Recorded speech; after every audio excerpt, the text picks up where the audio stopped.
এ যেন চিলে কান নিয়েছে এমন প্রবাদের মতোই ঘটনা। খাগড়াছড়িতে এক মারমা কিশোরীকে কেন্দ্র করে গত 7 দিনে যা যা ঘটেছে তা যেন পুরো পাহাড়ি জনপদকে কাঁপিয়ে দিয়েছে। নিখোঁজ হওয়ার মাত্র কয়েক ঘন্টা পর ওই কিশোরীকে অচেতন অবস্থায় উদ্ধার করা হলে পরিবারের পক্ষ থেকে ধর্ষণের অভিযোগ ওঠে আর মামলা করা হয়। আর সেই ঘটনাকে কেন্দ্র করে দাবানলের মতো ছড়িয়ে পড়ে ভয়াবহ বিক্ষোভ আর সহিংসতা। কিন্তু ডাক্তাররা যখন আসল তথ্য ফাঁস করলেন তখন যেন ধাক্কা খায় পুরো পরিস্থিতি। কি হয়েছিল সেদিন আর কেনই বা স্পর্শকাতর এই বিষয়টিকে ঘিরে উত্তাল করা হলো পাহাড়ি এলাকা?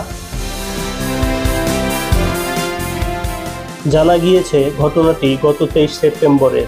দীঘিনালায় সেদিন রাত 9টার দিকে নিখোঁজ হওয়ার পর রাত 11টায় অচেতন অবস্থায় একটি ক্ষেত থেকে ওই কিশোরীকে উদ্ধার করেছিল তার স্বজনরা। আর সেই ঘটনাই উত্তপ্ত করে তোলে গোটা খাগড়াছড়িকে। এই ঘটনাকে কেন্দ্র করে 3 জন নিহত এবং সেনাবাহিনীর সদস্য সহ অন্তত 20 জন গুরুতর আহত হয়। কিন্তু 6 দিন পর প্রকাশিত মেডিকেল রিপোর্টে ধাক্কা খায় পুরো পরিস্থিতি। গত মঙ্গলবার খাগড়াছড়ির আধুনিক হাসপাতালে ডাক্তার জয়া চাকমার নেতৃত্বে গঠিত 3 সদস্যের মেডিকেল টিম জানায় ধর্ষণের কোনো আলামত পাওয়া যায়নি আর সকল পরীক্ষার ফলাফলই ছিল স্বাভাবিক। এরপরই প্রশ্ন উঠতে শুরু করে, তাহলে কেন এত সহিংসতা আর কারাই বা এরকম দাবানলের আগুন জ্বালালো?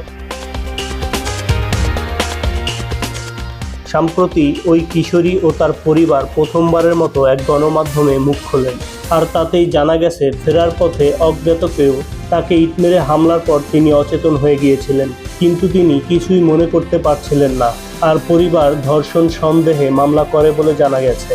এরপর হাসপাতালে ভুক্তভোগীর মেডিকেল রিপোর্টও আসে নেগেটিভ।